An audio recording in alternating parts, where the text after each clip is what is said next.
What's up, everybody? Let's Talk Jets Radio victory post-game speech.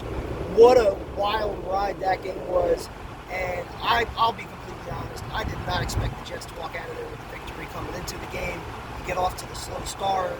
And this game, up until the fourth quarter, was pretty much the first 5 games all wrapped in one, where you had the defense with a slow start, they make their adjustments, they gave up touchdowns on 2 of the first 3 drives, they shut them out the rest of the way, and then they kept giving the offense opportunity after opportunity after opportunity. 3 turnovers, all in great field position, and the offense came away with 3 points. And at that point, you're starting to think the worst. You're like, all right, this game's going to become a wasted opportunity. The Jets have already had all their chances, they blew it, and then sure enough, Tony Adams at the very end with that interception, I mean, unfreaking believable. Absolutely unbelievable. So, that place was rocking. It was cool to see the fans have something to celebrate. It's cool to end the streak against the Eagles because their fans just always kind of piss us off. But this was a good one. Going into the bye, getting to 3-3. Now, do I think that the Jets don't have any problems? Listen, they got to figure some things out on offense.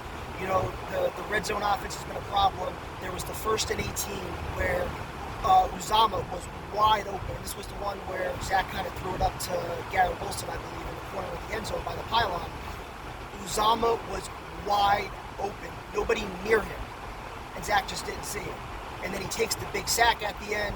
And not for nothing also, the Jets didn't have any help from the refs. I know I'm rambling a little bit here, just excited, but the Jets didn't have any help from the refs. I think the A.J. Brown deep ball, whatever they called on the field, was going to stand. So the fact that it was called a catch, they let it be, even though you could clearly see that the ball moved a little bit. The crackback block on Lazard, that took away at least 3 points, if not 7 off the board. I thought that was ridiculous. But I'm not going to lie, up until the final 7 or 8 minutes, and this is where I get a little bit negative, I was looking at Zach and saying, this kid just has no sense of pressure, at least in the pocket. He has no feel for the pressure. He holds the ball still way too long. I know the offensive line wasn't playing at the best. I know Tippmann was out, which was big, not to mention AVT, so basically your entire right side was down. But more often than not, it's got to be that 1-2 second, and in your head, all right, someone's about to come through. I need to know where my checkdowns are. And again, maybe this is more, for the advanced film guys or whatever to study if somebody was open, if it's more the route concepts, the play designs and shit like that. But I mean, as a quarterback, there's certain things that you got to have a feel for, and it just felt like Zach did not play well at all today. The numbers speak for themselves. They still struggled on 3rd down. I think they were 2 of 9 at one point late in the fourth quarter. I don't know what the final number was.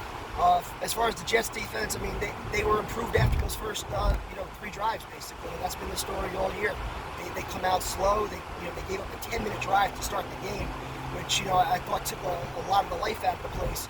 And then slowly but surely, once they started getting some takeaways, getting the offense, plenty of opportunities to at least try to make it close, then you started to see the crowd noise amp up a little bit. And this was just a fun one to be at. I'm glad that Jay had the extra ticket for me and I was able to make it out.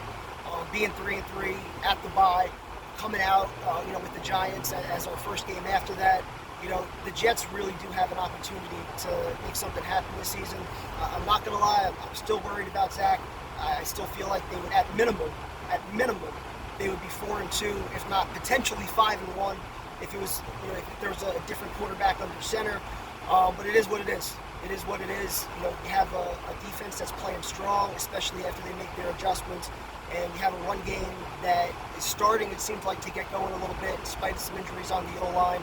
This is a good football team that beat the Buffalo Bills, that took the Chiefs to the brink at the very end, and now just beat the Philadelphia Eagles without some of their best players, without AVT, without Sauce, without Reed.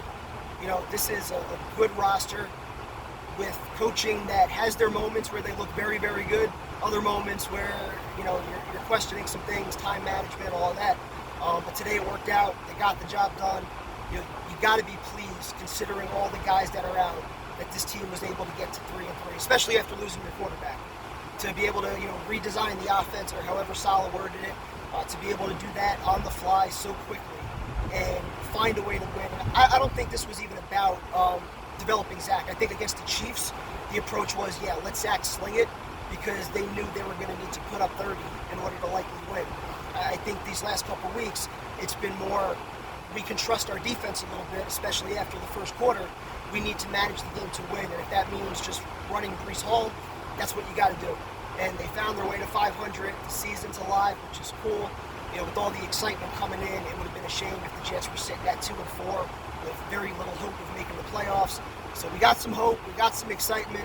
Glad to get the win. Talk to you guys tomorrow night. Go Jets.